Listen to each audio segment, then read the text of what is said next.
Hello, YouTubers, friends, compatriots, bootlicker shills, desolate serfs, peasants, vassals, Syrians, Lebanese. I'm a useful idiot, and the war zone in Syria has now broadened again.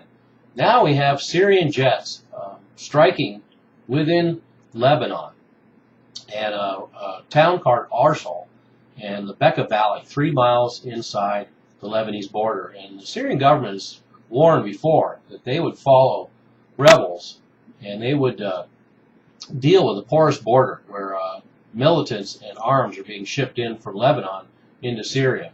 And Syria warned, and they have now carried through. And there weren't any casualties, but this is an interesting development and a potential escalation. And this is on top of everything else we've seen in that region, and that's why I bring it up. The event in itself is relatively small, but it's been interesting to see this Syrian war spill over into all the other countries that it borders, and then to have all these bad actors involved in stirring up all kinds of a multi-layered agenda that we have here in Syria.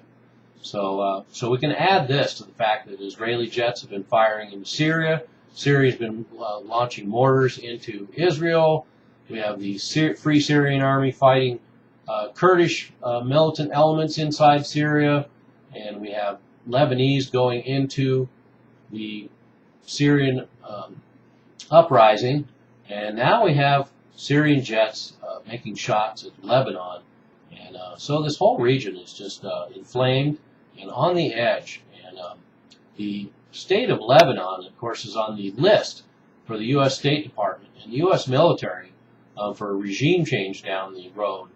I know earlier I posted a video about this, about Lebanon, and that there will be a regime change. And a commenter from Lebanon had some really good comments to make, but he challenged the fact that I talked about regime change when they have an elected government, and that it represents numerous elements in Lebanese society besides Hezbollah.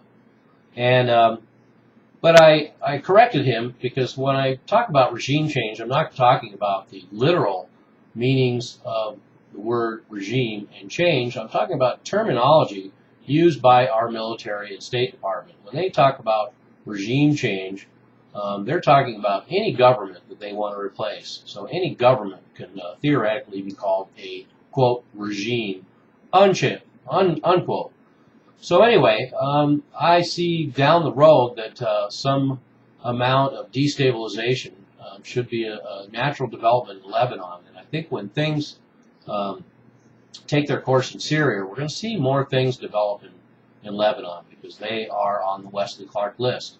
They will have regime change, and we will be going in there to get rid of the last elements of Hezbollah. And that may happen either before, during, or after events unfold in Syria and Iran. But make no mistake about it, things will happen in Lebanon. But right now, we just have a more escalation in that area. Syria firing rockets directly into Lebanese territory 3 miles in. So another escalation of the what I like to call the Syrian clusterfuck. I'm a useful idiot. Don't you be one too.